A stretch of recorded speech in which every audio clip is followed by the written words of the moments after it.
Good morning. Happy Monday. Hope everybody had a great weekend and welcome into the number one Group of Five college football show in the world. This is the Group of Five guys. Our mission is to be the voice for the Group of Five football programs, all of the programs, the voice that the mainstream sports media absolutely refuses to be. We need your help to do that. Hit the follow button on all the social platforms at Group of Five guys. Go to YouTube, Apple Podcasts, Spotify, the Believe Network, wherever you get your best podcasts. Subscribe to the channel, leave a 5-star rating and a review. Most importantly, tell your family and friends all about us. On this Monday morning, we got to talk college football playoff scenarios, circumstances. We got to talk about all the games, good and bad, from over the weekend and plenty more. Hope you enjoy the show.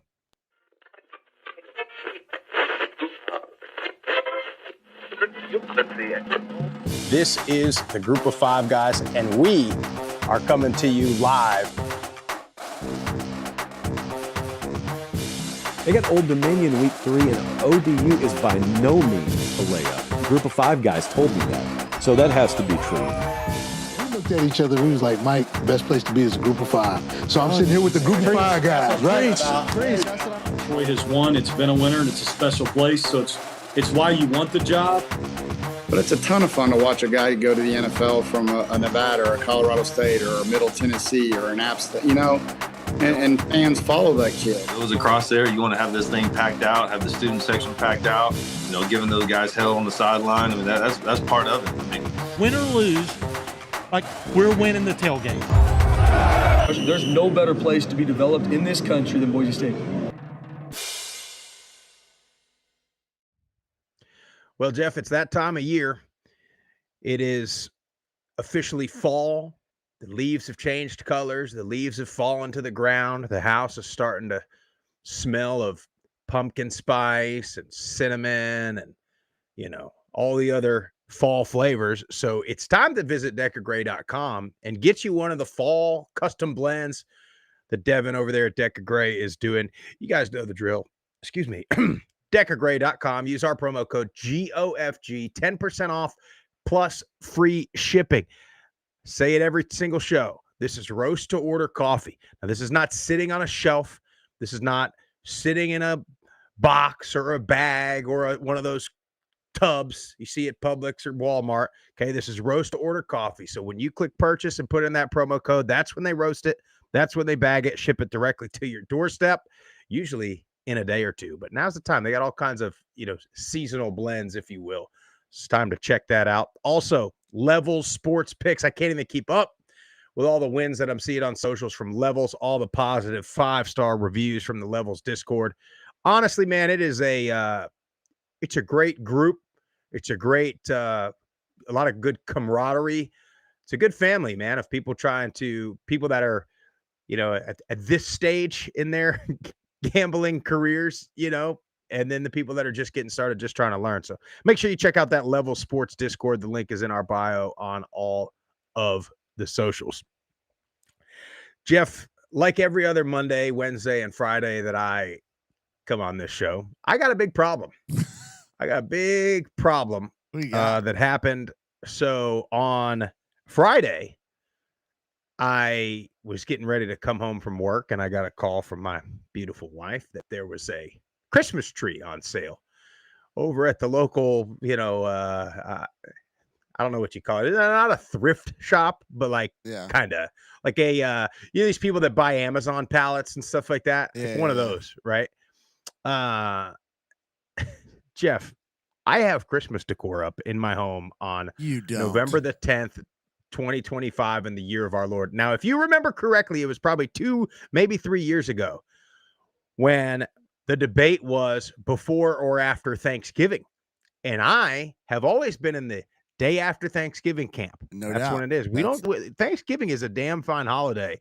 We don't just. You got to let it have its day. Gloss over it.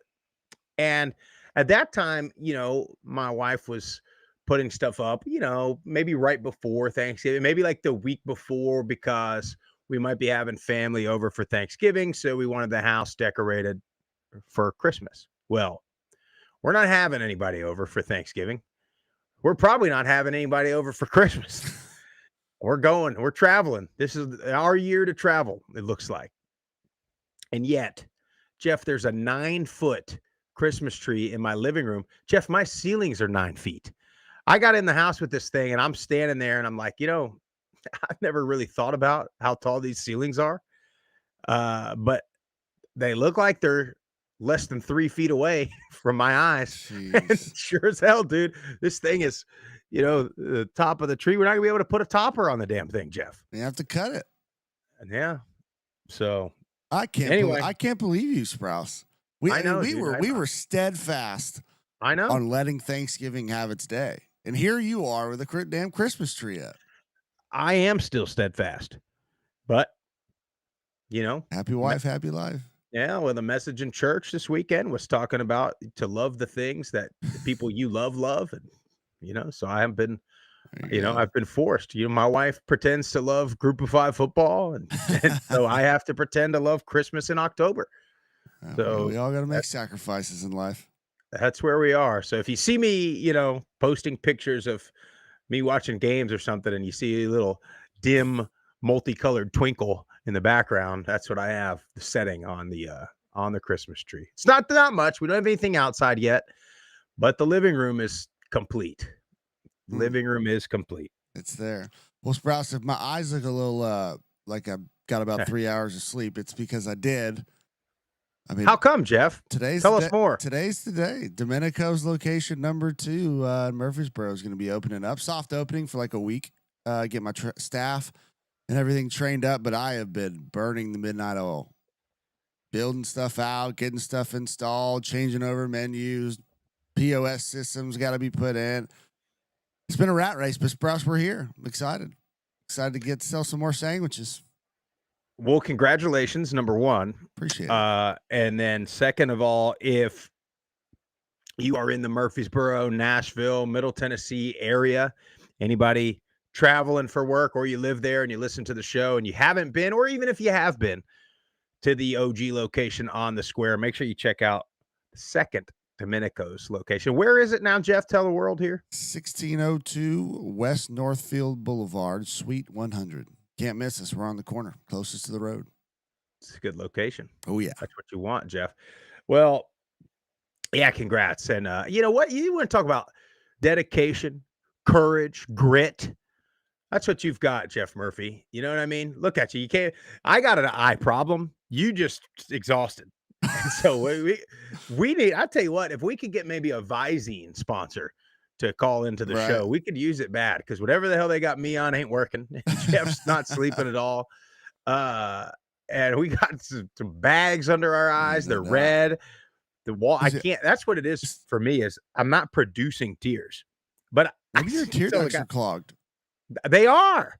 And that's what I'm trying to figure out how to unclog them. But I tried to tell the guy. He was like, well, you can't produce tears. I said, buddy, I ain't produced tears in 35 years, pal.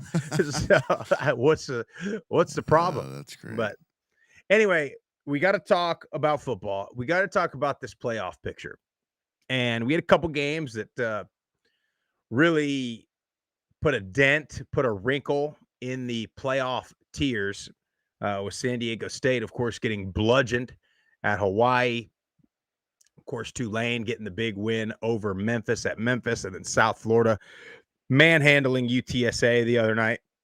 Navy getting blown out by Notre Dame. This is the thing for me, Jeff. We are the voice of the Group of 5 programs, okay? So we want what's best for everybody as a collective, non-autonomous group. All these teams that are getting, in my opinion, shafted by the mainstream sports media, shafted by the networks, and shafted by the average fan. Well, do you remember last year when I think it was Alabama, it was Ole Miss, I believe, or maybe it was South Carolina, maybe it was all three of them, didn't get into the playoff based on having a couple losses, and all their fans and all the media came out and said, oh, why do we even play these games then? Why do we even play a hard schedule? This is just so unfair. But you didn't lose to the good teams. You lost to a bad Oklahoma and you lost to a bad Vanderbilt last year. And so I bring that up to say I hate to say it, but that's what some of these American fans are sounding like right now when we talk about Oh, James boy. Madison. Well, I mean, you didn't lose. Like, I get it. The top of the American, those 4 or 5 now, you can probably Navy doesn't look like they're as good as we thought, which we knew this was coming, right? We knew they were going to start playing their good teams and we'd find out really quick. So we're finding out like, okay, they're maybe a tier below your top 4 or 5 in the American, but they're getting on the James Madison fans about the schedule. And they're saying, oh, you don't play nobody. But James Madison's not losing to UAB. James Madison's not losing by 4 touchdowns to UTSA. So I don't understand where the argument comes from. To me, it is the worst argument in sports. You don't play anybody. Yeah, but they didn't lose. Like you played a team and you lost to them. And you didn't even lose to the good teams in your conference. That's my point is it's like, okay, yeah, if you run the table in the American, you're in. Nobody's debating it. But if you're Memphis, you lost to UAB. James Madison doesn't lose to UAB. If you're Tulane, you got manhandled by UTSA. James Madison's not getting beat that bad. I mean, UTSA, it depends, right? If it's in the dome. But then you want to compare, they're talking about the Sun Belt. It's like, well, Texas State's maybe the worst team in the Sun Belt. And they went into the dome, handled UTSA just fine. So this notion of the Sun Belt is so far, the SEC fans think, oh, everybody in the SEC is just head and shoulders above. Big Ten fans think, oh, it's Big Ten and the SEC, we're head and shoulders above. ACC and Big 12 people think, well, it's a Power Four, we're head and shoulders above everybody else. Now the American fans are acting like that. And the truth of the matter is what we've been on here saying for 5.5 years is there's a couple really good teams in every conference that can beat anybody. And maybe in the Sun Belt, there's only one team that's as good as anybody, and it's James Madison. But again, like who do you schedule them? Number one, you want a big non-conference game, schedule James Madison. And I don't think if South Florida or Tulane plays their best game and James Madison plays their best game, I don't deny that South Florida is better than James Madison.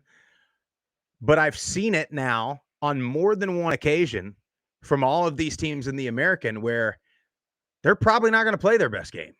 More often than not, they're not going to play their best. I mean, you look at Tulane, you got Tulane fans and Memphis fans, 2 weeks ago, Memphis fans are talking about, God, I hope Silverfield takes another job, blah, blah, blah, blah. And then they're back on the Silverfield train. They beat South Florida, and now they're right back off it. Same thing with Summerall. I mean, you got people at Tulane Twitter talking about, oh, he's never been as good as Willie Fritz. I hope he goes somewhere else. Well, okay. Well, do you hope the coach of a playoff contender goes somewhere else? Do you really? So it's one or the other. Do you have a playoff team or do you have a coach that you want out of there? Because nobody wants a coach from a playoff team gone. I can tell you that.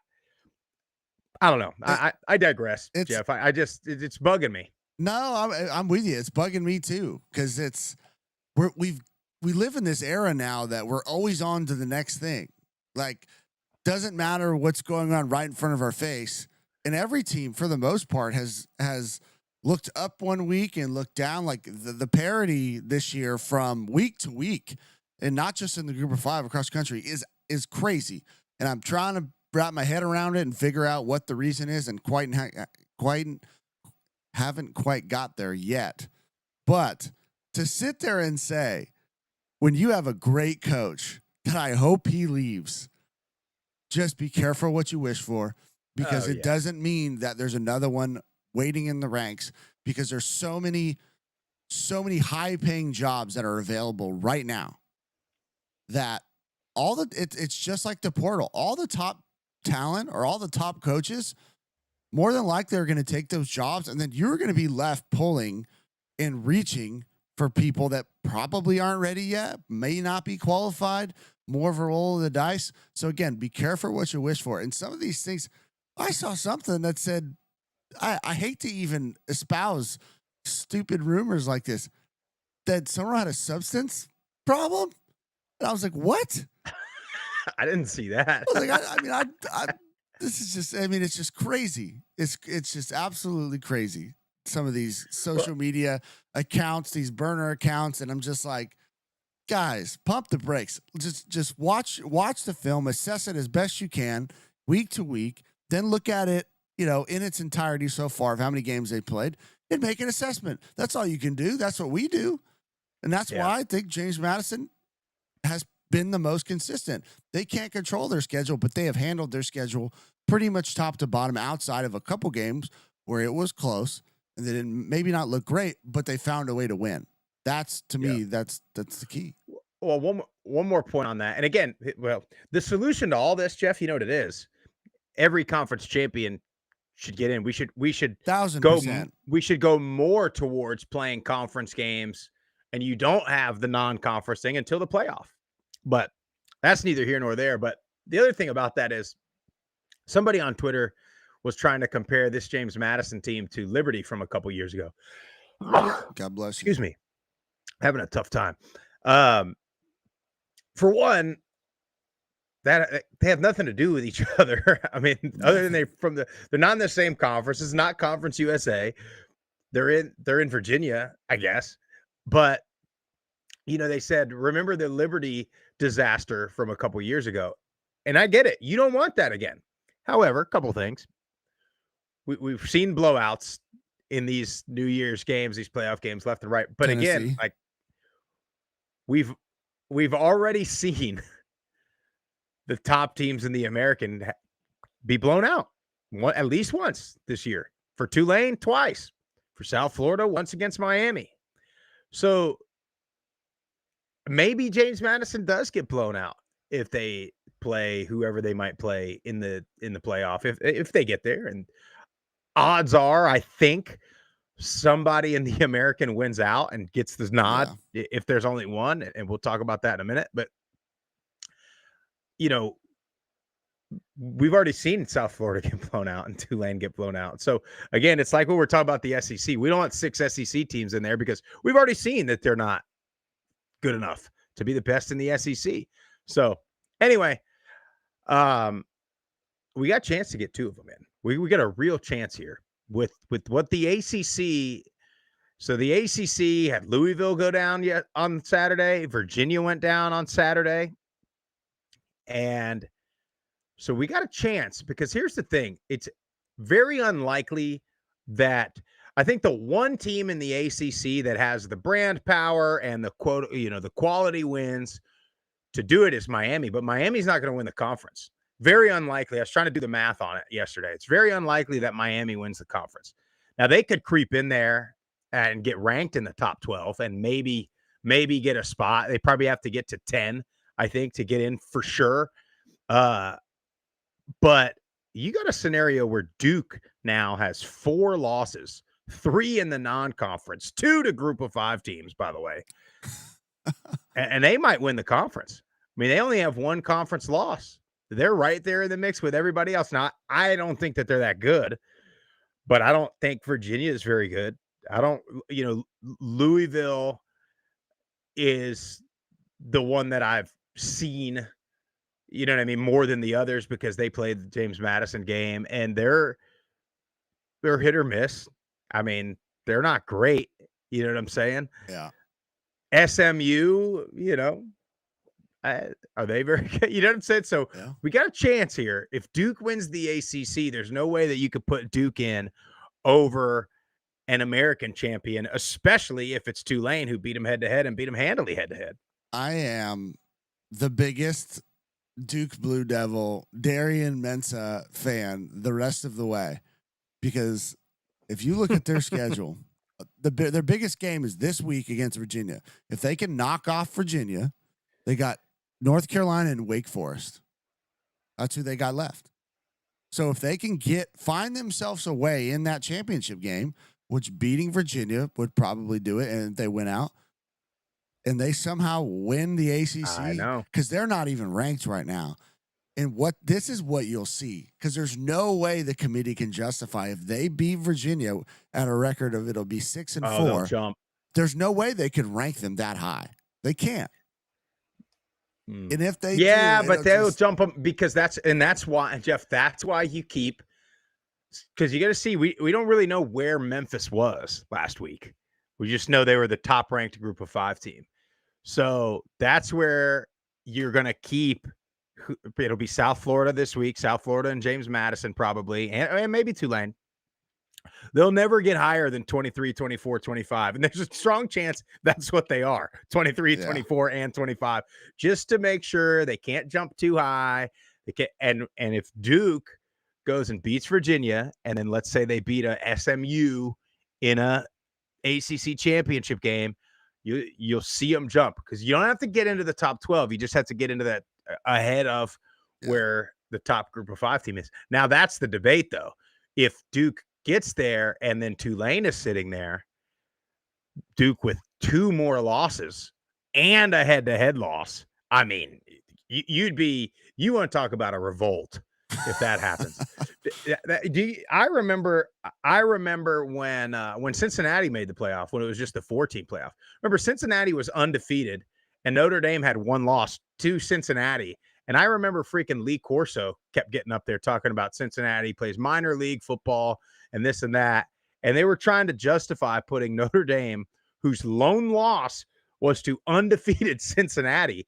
They were trying to talk about, head to head doesn't always matter, but when you have more losses and a head to head loss, that's when it's got to matter. If you got a bunch of teams sitting there, like what you're going to see in the American, you have 4 teams sitting there with 2 losses, all to each other, kind of, to a couple bad ones. It's hard to do. You can't just look at head to head, but we have a situation like that. It's got to come into play. So we keep an eye on old Duke. How about that? Wouldn't that be something? If Darian Mensah and Noah Gardenhoser they go from 0 to ended hero up being heroes in New Orleans. Oh boy. You want to talk about a storyline? Can't make it That's up. That's the other storyline to look out for. They want storylines.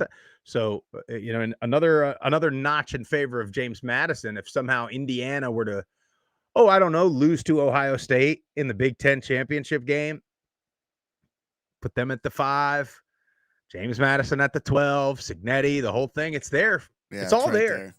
Storylines are all there. Or, you get a situation where Summerall, coaching against future in conference, Lane Kiffin or something like that. The storylines are all there. Yeah. By the way, I was in Auburn yesterday. Auburn's a nice place. That they have an idiotic fan base. One of the worst, but it's a cool place, man. It really is. It's to be a tough one to turn down, but yeah, they've got to be the most toxic. I mean, Auburn and Penn State are just bad.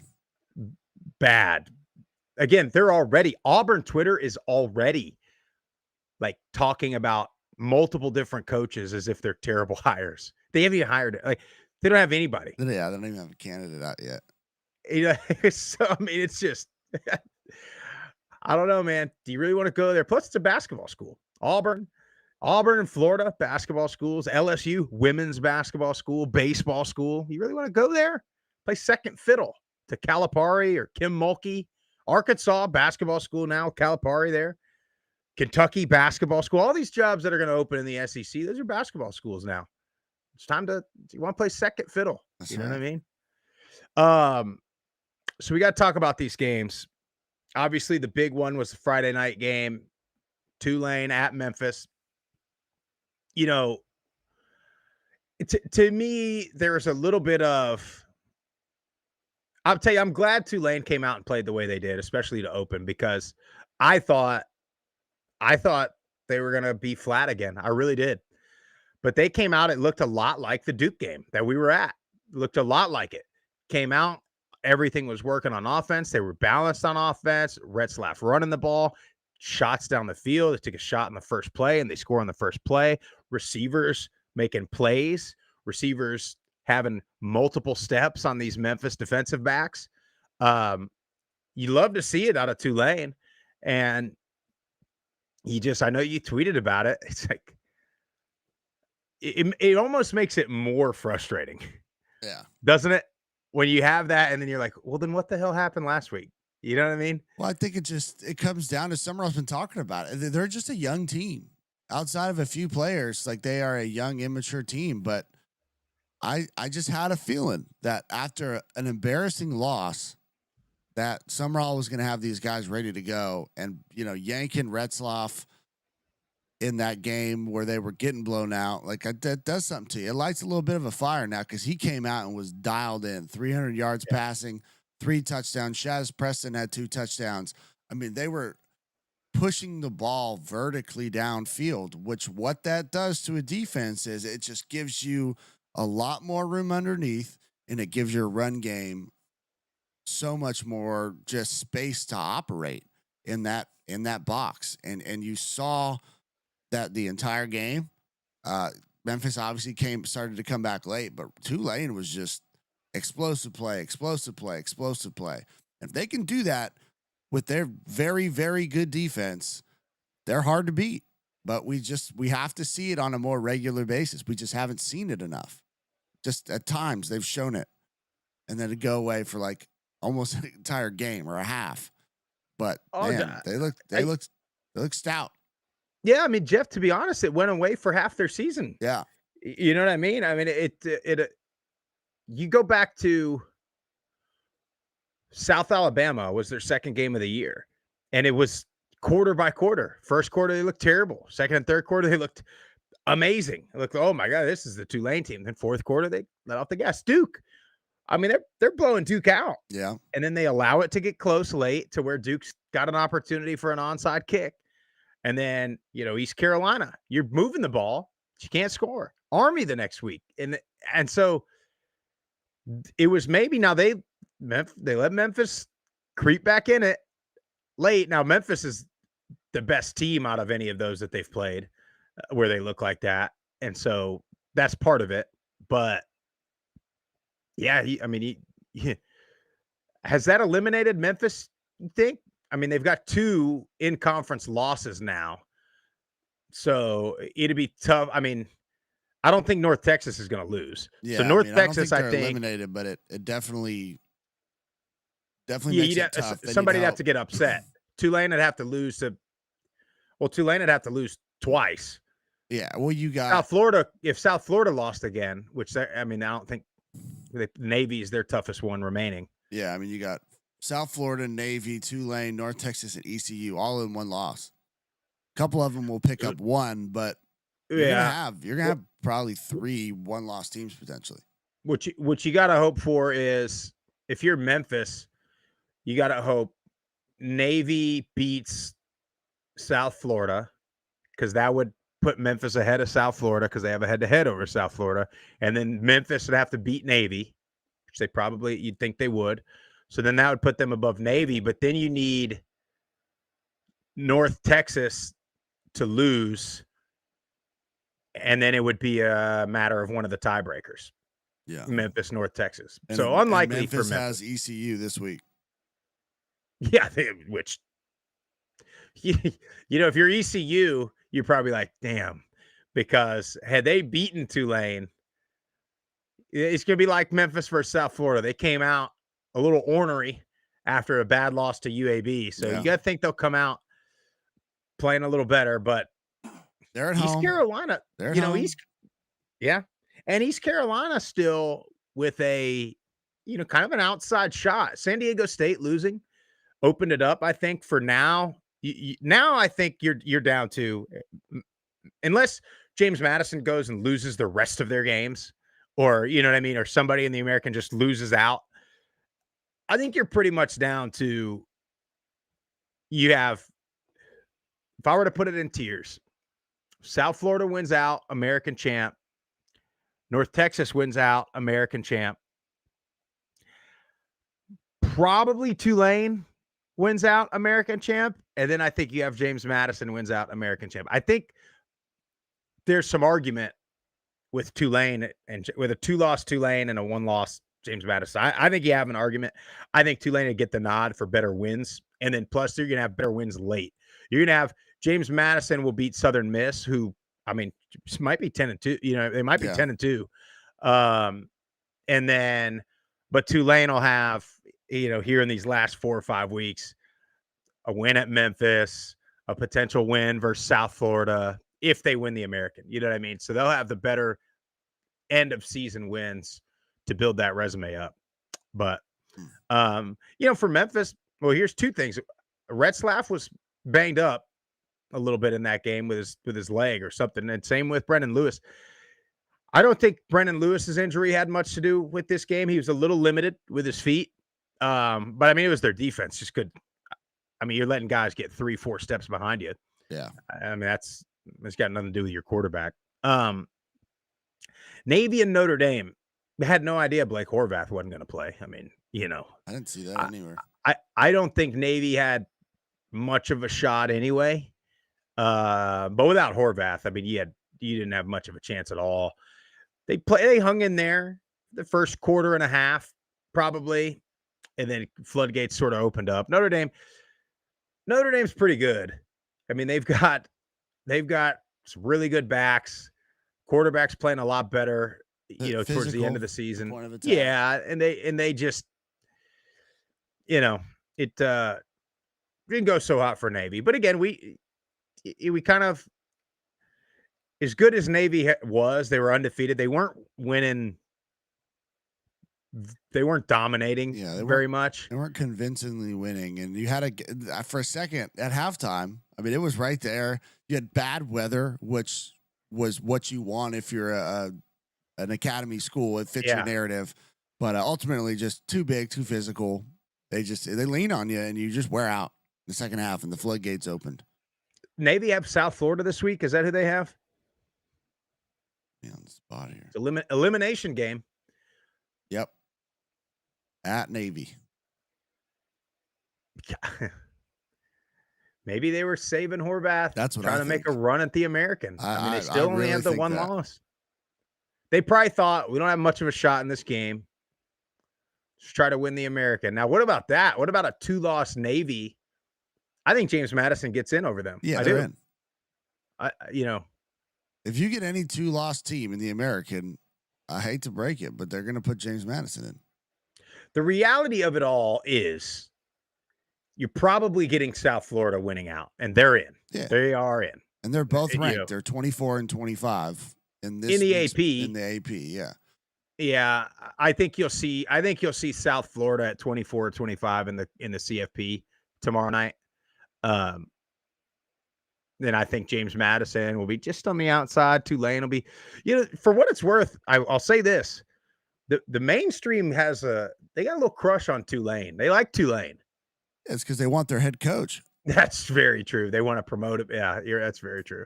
So look out for that. A little recency bias would have Tulane, creep up there. But I just can't get that UTSA game out of my head. That was so bad. Yeah, anyway, ECU and Charlotte, that's the thing. After that, James Madison, then I think at this point we're just American champ, whoever it is. That's what I think. You have South Florida, North Texas, maybe Tulane. Then I think you have James Madison, and then I think you have whoever wins the American. That's what I think. That's where we're at. And ECU is right there in the mix, especially if they go beat Memphis. I mean, they beat Memphis. They got to go to UTSA after that, and then they are on the road at FAU to finish the year. I mean, there's not too many teams out there in the group of 5 playing better than ECU is. Got a great defense. Offense is scoring a ton of points. I know it was Charlotte, but they've been doing this week in and week out. I mean, quietly Juan, too. Huh? Yeah, quietly. Nobody's really talking about it. Juan, you got to be thrilled. I know you've been always throwing out the little negative, reverse psychology, reverse jinx stuff, but Pirates, man, Pirates are looking good. Yeah, they are, and I think Memphis having to go there is, boy, Memphis. What are their fans going to do? There's not as much talk about Silverfield getting another job. I mean, you saw some burners saying about Arkansas, and then I think there was a real report or two. You can't even tell the difference anymore between what's real and what's not. So, you wonder if they'll I don't think they will. I mean, Memphis is a perennial 10-win team. So that's what they do. They win 10 games and they go to the Shreveport Bowl or whatever it is and win that one too. Beat a Power 4 team in that game. Anyway, the biggest surprise of the weekend, San Diego State, man.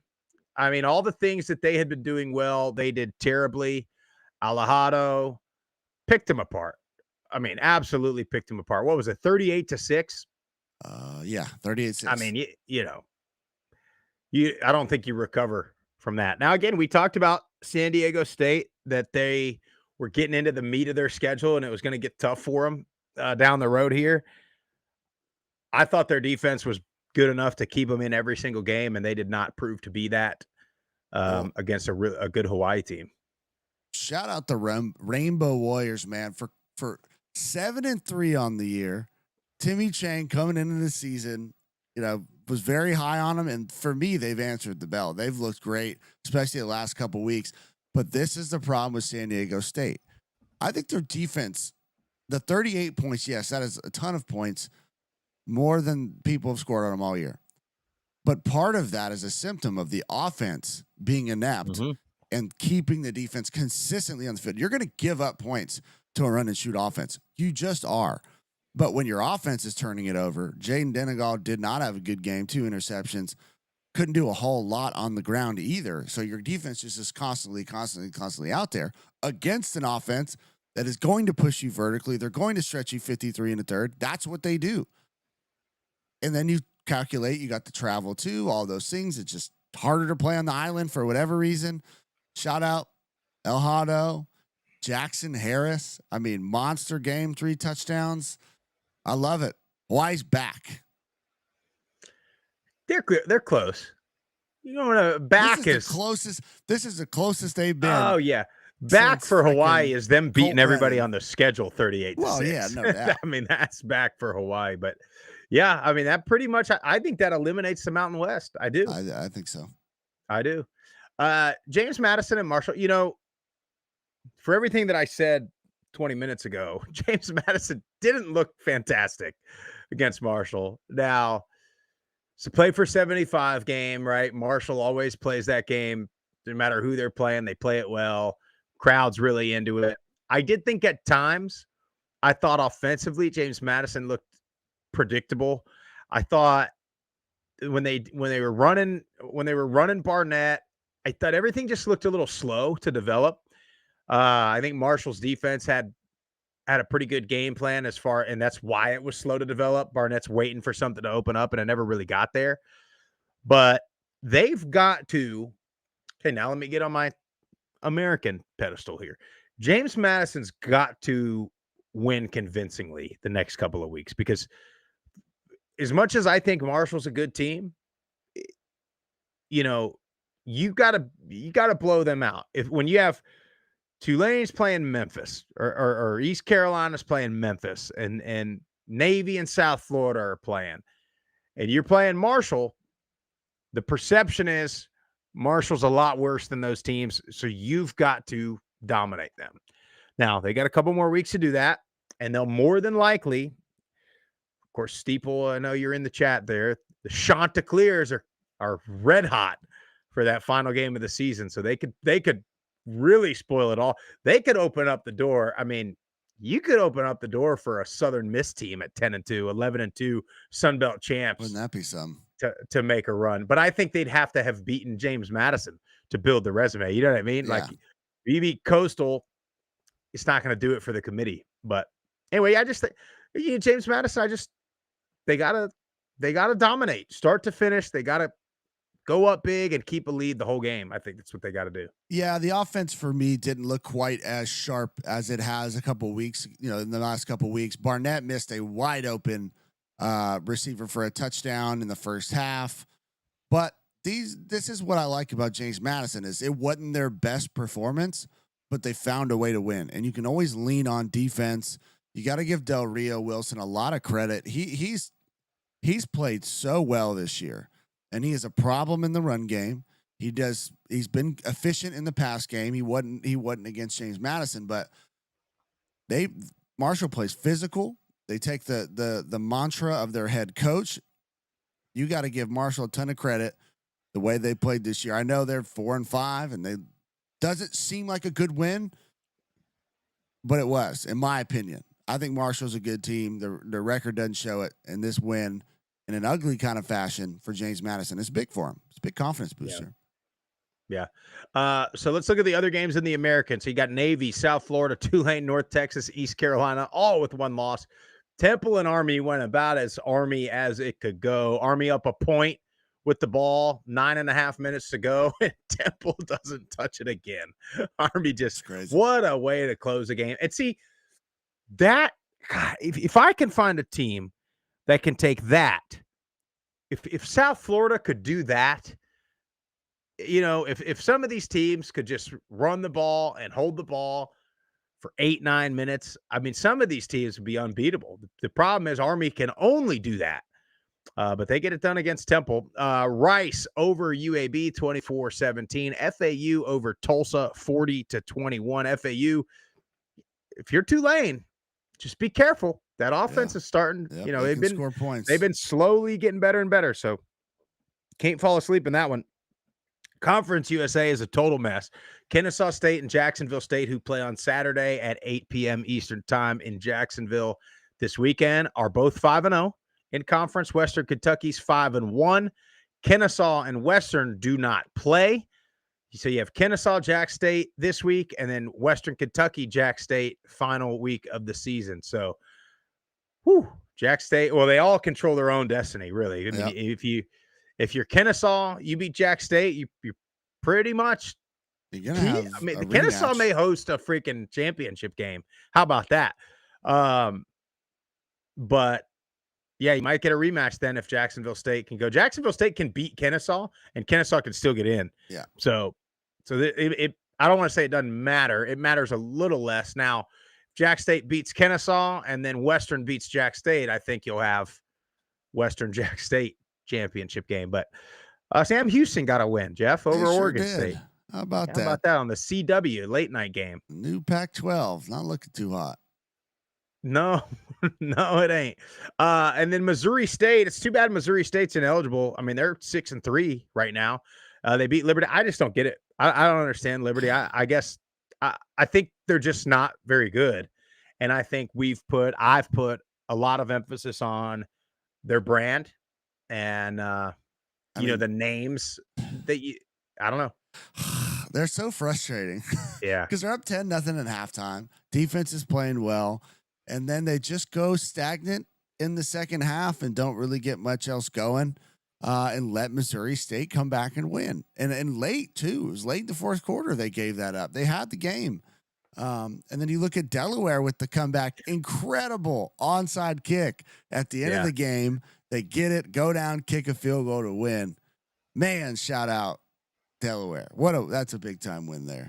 And again, for all the Conference USA fans that we got to get out of this conference, you're lucky you got Delaware and Missouri State in this conference, to be honest with you. You're lucky you got two good programs that are going to come in and raise the competition level a little bit. FIU, they ran it up on our boys, Jeff. You knew it was coming. I told you that they were going to. I told you Willie Simmons and Strap and Coleman, they were coming in for vengeance. Not only those are all stock guys. So they all, had a little sense of emotion going into that game. It was close for, most of it, but. Yeah. I mean, I was there for the game, got to see Gilstrap and Coach Simmons for the game. It was awesome just to catch up and say, hey, but oh man, I feel bad for Nick Vadiato and just not a good year. Not a good year. No, we may go winless in conference, Jeff. We may. I don't know what to say anymore. So great win. FIU coming in. Great win, and the backup quarterback gets the call and comes out and plays his ass off, man. He did. So he did. Jack State beats UTEP. That was that line was 1.5. UTEP was favored, so it was a little confusing. And damn it, if it almost happened. And then same for Kennesaw. I have a feeling Kennesaw and Jack State were both sort of looking forward to playing each other this weekend. And I think that now New Mexico State, I think, is not as bad as their record would show. They've played a lot of teams tight. Well, they were up, 24-7, and they just let them come all the way back. You got to be able, if you're Kennesaw, you got to find a way to put them away. That's a game you got to put a team away, and they didn't do that. Yeah, that's we'll talk about it more on Friday. But what an that Kennesaw Jack State, like what a contrast of styles. That's going to be fun. In the MAC, Ohio, Miami, Buffalo, Western Michigan are all 4-1. It seems like everybody in the conference is 5-4 overall. So just nowhere, don't know anything about it still. But Eastern Michigan beat Bowling Green over the weekend. They're two of the teams that are not in that 4-1 mix.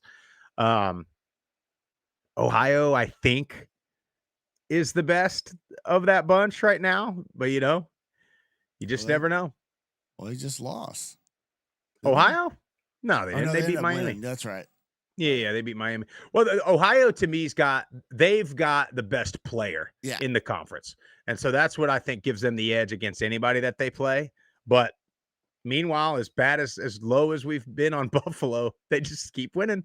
They keep winning the games that matter. That's it. Keep in the Mountain West. We already talked about San Diego State. The conference is kind of a mess right now. San Diego State is still at the top as far as rankings go. Utah State is one to look out for, man. I know Nevada's not very good at all, but they just destroyed Nevada. Defensive touchdown. I mean, they everything they wanted. UNLV still in the mix a little bit. Their offense is good enough that they can beat anybody. The problem is their defense is not very good, but Colorado State is – I don't understand how Colorado State's as bad as they are. Yeah, I don't either. I'm interested to see who they're going to go after as far as the head coach in the offseason, because that's a program that has a ton of money, great facilities. Fort Collins is an awesome place to live. They have good fan base and everything. Good fan base, a lot of history. They have everything you need there. But Jet Thomas, big performance. I mean, UNLV did everything they wanted offensively. Yeah. Yeah, and then you look at, which, by the way, in the offseason, we're going to do this, Jeff. I need to start making an outline for it now, but we need to find these programs that have, that there's no reason that they shouldn't be good, and we need to dig in and figure out why. Colorado State, I think, is one of them. Mm-hmm. Middle's damn sure one, but we've done enough digging on that. Yeah, I'm done digging. Air Force, San Jose State. San Jose State, you got to throw your hands up again. And then Air Force, the unit that's been hurting them all season long, their defensive backs, they came to play. Again, they've had like 2 games like that. I can't remember which one was the other one. San Just Jose State, timely turnovers and making plays, man. San Jose State is one of the most frustrating teams to watch because they are so talented on the outside of the receiver position. Walker Egan has a freaking rifle for an arm, but it's like it almost feels like at home. They just don't like to play well in front of their home crowd, which isn't much of a home field advantage. But damn it, it's always when I bet on them. They always blow my parlay, like the last leg I need, and they just blow it. Yeah. Well, they're always one of the later games.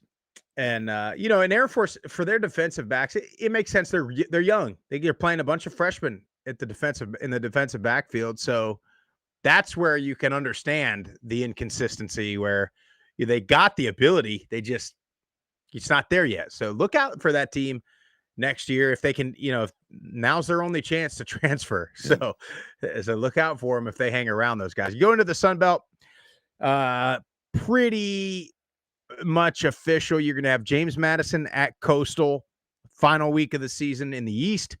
Troy at Southern Miss, final week of the season in the West. Southern Miss, barely, but they beat Arkansas State on Saturday. Arkansas State had a chance, one last play from about the 13-yard line, interception. So, didn't get it done. Arkansas State, a little disappointed. I saw there were some reports. Butch was a little disappointed in the crowd, and I agree. You're playing for a conference championship. It's on the line. You say all the things. Our team sucks. We don't play. This game doesn't matter. It does matter. And every team sucks. In case you haven't watched college football this year, everybody's bad. So It's a shame they didn't get out there, and 6-point loss. Does another 5,000 or 6,000 people change that? Maybe, probably. Never know. Do want to shout out for Southern Miss, Elijah Metcalf former MTSU product. 143 yards and a touchdown. Southern Miss is good. They're a good program. They are good. They good are program. Good. A lot of good players on that team, defending champs from a year ago. Coastal, I'll tell you what. You want to talk about a turnaround, in a mid-season turnaround for Tim Beck and that staff and that program, and I don't think it gets any better than that. A team, I mean, you had maybe the hottest seat in the Sun Belt for Tim Beck and his staff, and then all of a sudden, they're beating everybody they play, beating them handily, and they've set themselves up to have a home game with probably a ranked James. Like, if you're Coastal, you go back a couple years for Coastal, and they were the villain, right? They were the spoilers in all of college football. Everybody hated freaking Coastal, but America fell in love with Coastal that year. You're going to get a chance here to have a potential 11 or 12 seed in the CFP, James Madison, a potential top 25, top 20 James Madison team coming to Conway. They live for this, Jeff. This is Coastal. This is their MO. They live for it. So, I mean, look out. Tim Beck's seat was on fire. Scorching. And Samari Collier just comes in with a fire extinguisher, says, I got you, coach. Puts it out. 4 total touchdowns, 3 in the air, 1 on the ground, over 100 yards again rushing. I mean, he's been a walking highlight reel, man. And he's calm, cool, and collective in the pocket. Just sit back there, just having fun. It's like he's playing flag football back there. Nobody can touch him. It's shout out to the Shants, man. Nostradamus P. He knows. He had it he called. Knows. He knows. Texas State and Louisiana shootout. Had a little brawl at the end of the game. You know, these fights, yeah, everybody's trying to blame everybody else. And I didn't see what started it. But you be careful about saying a program as a whole is like that. You know, every team's got a couple of guys that are just, no emotional control. So I don't know what happened, but Louisiana gets the win. Texas State, I mean, 0-5 in the belt. Talk about the opposite. I mean, and this is where I know we got a lot of voicemails, Jeff, or just 8. a few. Oh God. Might have to wait till Wednesday for some of them. This is where I've sort of changed my stance on coaches taking other jobs, because a couple months ago, GJ Kinney would have been a hot name for some of these open jobs. And now I don't think it's on the hot seat by any means, but you have another season like this next year and it will be. So you're wasn't it Deion Sanders said that? You're either getting promoted or you're getting fired. Yeah. Like, you're not in today's world. You can't. And that's one of the things we talked with Stock about. Sustaining success is damn near impossible. So you gotta go when it's hot. But anyway, we'll get to a couple voicemails. I know we got some MAC games Tuesday night. I'm gonna tell you right now, we have no idea who's gonna win. don't know anything. Don't know how they're gonna go. Is Toledo at home? When do they play? If they're at home, they're winning. I know that. If they're on the road, they lose. Let's see. But while you're looking that up, guys, the voicemail, the hotline, 615-900-4286. Call that hotline with your raw emotions. I know we got a bunch of voicemails today. We'll get to as many as we can, and then we'll get the rest on Wednesday. We got Kent State at Akron on Tuesday, and Ohio at Western Michigan. That's going to be a good one. Yeah, Western Michigan. That is a good one. That is a good one. Two of the 4-1 teams. So somebody's getting knocked off. Yeah. But let's start these voicemails.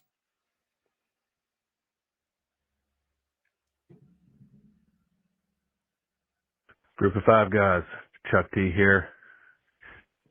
8-1 for the James Madison football Dukes. Tough game. We knew it was going to be a gritty game. Marshall played fantastic. Really good kind of scene there regarding their 75 game. But Dukes pull it out. They're winning different ways. They're winning. They're handling. Being up a lot, not having letdowns.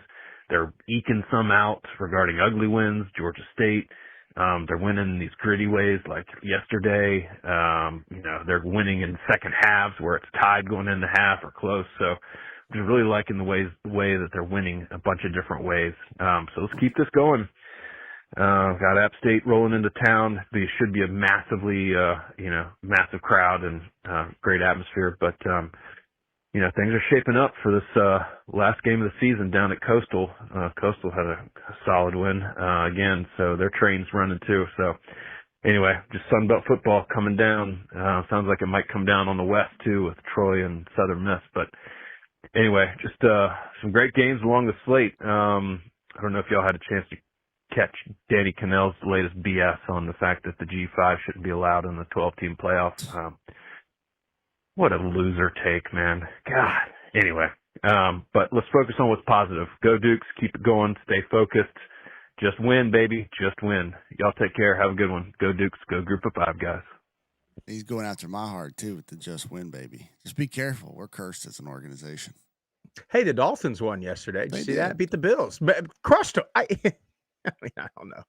I say we extend Tua. I say we give him another deal. And McDaniels. No, yeah.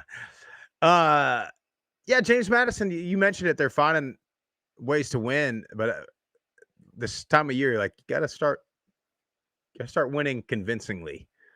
Although I have an opportunity this weekend. Who they got this week? I think it's at App. Oh. A little bit of a rivalry there too. They'll want to put it on. Yeah, they will, but App will come to play too. No doubt. No doubt. Let's keep it going. Hey, Group of 5 guys. My name is Gabe. I'm a Georgia Southern alum. Been listening to y'all for about a year now, but this is the first time calling in. I just wanted to call and give a big shout out to the App State Mountaineers. It's been a pretty rough year for the Georgia Southern Eagles, but they found a team last night that was a little bit worse than they are, and that's the App State Mountaineers. Georgia Southern is 1-4 on the road this year. We're probably going to end 1-5 because our last game is at Marshall. But we'll always know that one win came in Boone against App State. It's kind of like the 2019 season when App State went 13-1. They can always look and see that one was against Georgia Southern. Don't worry, App State, you still got 400 yards of offense last night. That's an elite group. You joined every other FBS team Georgia Southern's played this year, not named Jacksonville State, by getting 400 yards of offense. So, there's that. It kind of leads me to my last point. These two administrations and decision makers at both programs, they got to get this figured out. This rivalry is too good for the Sun Belt, for the Group of 5, and for both institutions. And just for college football, for both of these two teams to be bad. And it feels like over the last 4 years that at least one, if not both of these teams, have just been bad when these teams have played. And they have got to get that figured out. This game's too much fun when these two teams are good, and I want it back to that. So, App State, I hate last night that you're so down on your program, you loaded up the wagons and headed for the hills early, but you almost came back and won. But that says more about us than it does you, I'm afraid. But thank you guys for giving all the coverage. God bless you, and God bless the Group of 5. What a home run call for the first big time call. No hesitation, no stuttering, calm nerves. I mean, it's like a freshman getting thrown into a rivalry game and just saying, "I'm not giving up this job." He's spot on though. This is such a great rivalry, and we got to get these teams back to a little bit higher level. Can you imagine this game late in the year with conference implication? I mean, that's what you want. Yep. So, great call, Gabe. Yep. Keep going. Group of 5 guys. Iverson Reed, Coastal Carolina alumnus. Gonna keep this brief since I've been dealing with a viral sore throat since Thursday, but once again, big win for Coastal to finally get one against Georgia State at home. Finally putting an end to that jank-ass streak of the home team never winning in that series. We finally took the lead in that series, 5-4 now. So riding a nice win streak going on in Statesboro next week. 6-3, 5-1 in conference. We're bowl eligible now for the 6th straight year in a row. Not many other programs at the Group of 5 level can say that. Puts us right in the mix. Really wanted Marshall to win their 75 game, but just they couldn't get the stops that they wanted to get.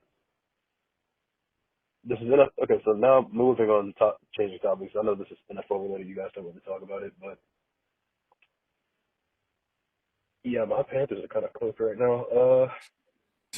I mean, yeah, we have a winning record, but you can't just lose to the. You can't lose to the Saints. You can't lose to Tyler Show. You can't let Tyler Show be. You can't let yourself be the get right game for Tyler Show. That's just terrible. But that, and I don't know. Maybe it's early, maybe not, but I think it might be time to move on from Bryce Young.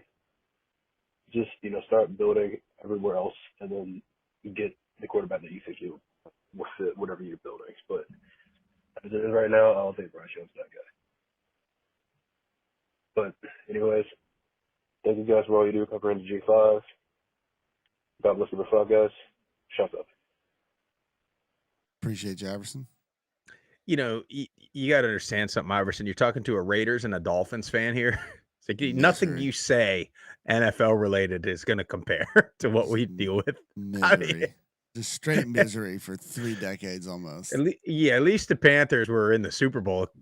I guess it's been several years ago now, but Tyler Show, I remember when that was, I didn't watch the game at all. Did he play well, or was it, I thought he played well. I heard he played well. I remember when he was such a terrible pick, and then that they picked him over Shadur Sanders. But I didn't watch any NFL yesterday. I didn't even set my lineup. I probably had 2 guys out on IR, not doing my fantasy. Jeff, you're gonna get kicked out of the league. That's okay. Anyways. Yeah. I haven't watched any. I just can't do it. I can't justify it. I watch college so Tuesday, Saturday. Wednesday, Thursday, Friday, and then all day Saturday. Like Sunday, I gotta spend time with the wife. No doubt. All right, let's get to one more. We'll get to the other 4 on Wednesday. Just show ran a little long today. So if you didn't get your voicemail played today, you'll get it on Wednesday for sure. Come back Wednesday. Ain't no doubt. Hey, Group of 5. It's John calling, and it is Saturday night. Oh, actually, end of the 3rd quarter. San Diego State Aztecs, Hawaii Rainbows.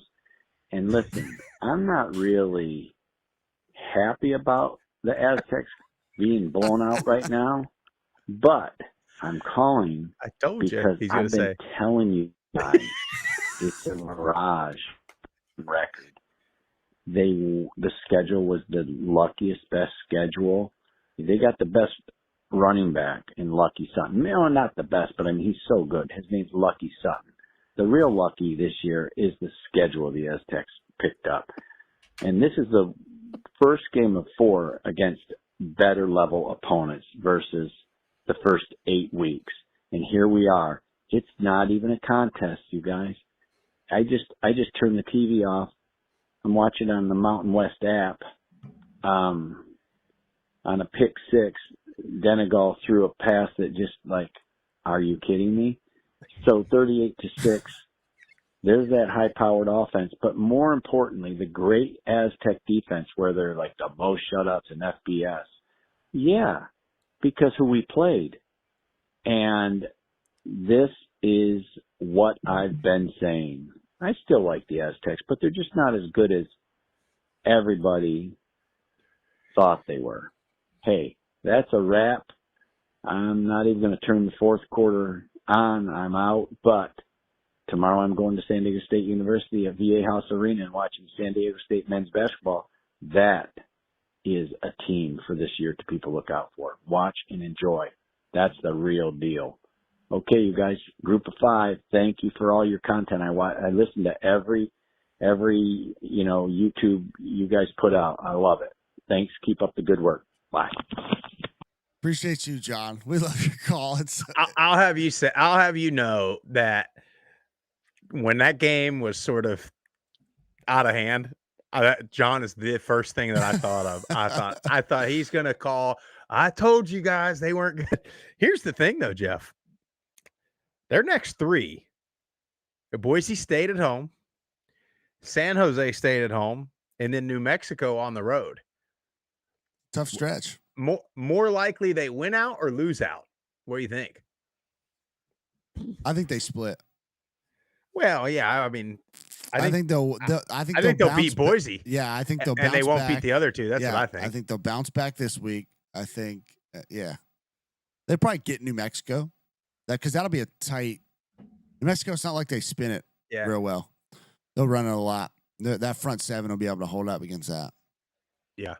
Yeah, and they get who you talked about, San Jose State being better on the road. Yeah.